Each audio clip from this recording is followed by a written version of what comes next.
अर्थानं माता नर्मदेची परिक्रमा इथं जर कोणी अगोदर केलेलं एखादी व्यक्ती असेल तर त्याचं अधिक महत्त्व त्या व्यक्तीला कळेल.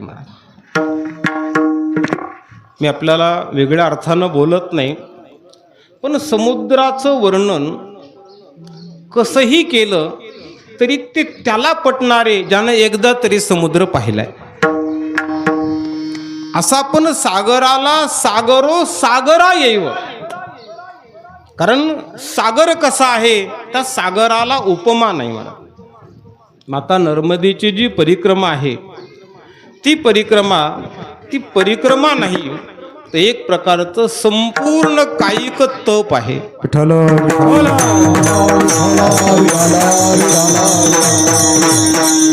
तुम्ही आमच्याकडे जर पाहिलं तर हे दाढी वाढवणं, नख वाढलेले, हे वाढवायचं नाही महाराज. याचा फक्त अर्थ एकच करायचा आहे की देहाकडं पाहायचं नाही, देवाकडं पाहायचं.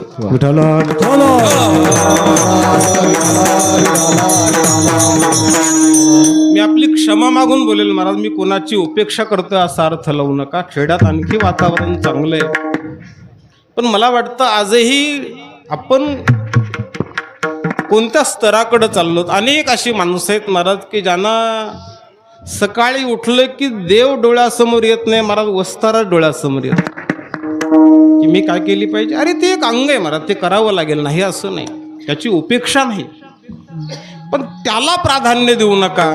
कारण जीवनामध्ये प्राधान्य कशाला देता आलं पाहिजे, ते देहाला प्राधान्य द्यायचं नाही महाराज. देहत वासे प्रारब्धाधीन याचा मेकाशीन भारव होतो. बरं म्हणतात तो प्रारब्धाच्या अधीने. या अभंगाचं मुख्य चरण लक्षात ठेवा महाराज.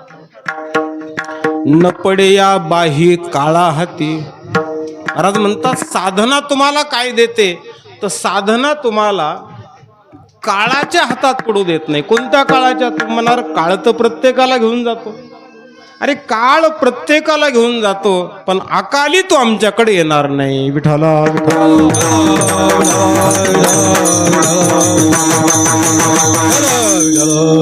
काय करेल मी माझ्या जीवनात? ब्रह्मरस करू भोजन पंगती, संताचे संगती सर्व काळ. मानवी जीवनामध्ये विषयरस खूप आहेत महाराज, खूप आहेत, पण ब्रह्मरस फार कमी होत चालला. मी आहे त्या वेळेमध्ये जेवढं बोलण्याचा प्रयत्न करेल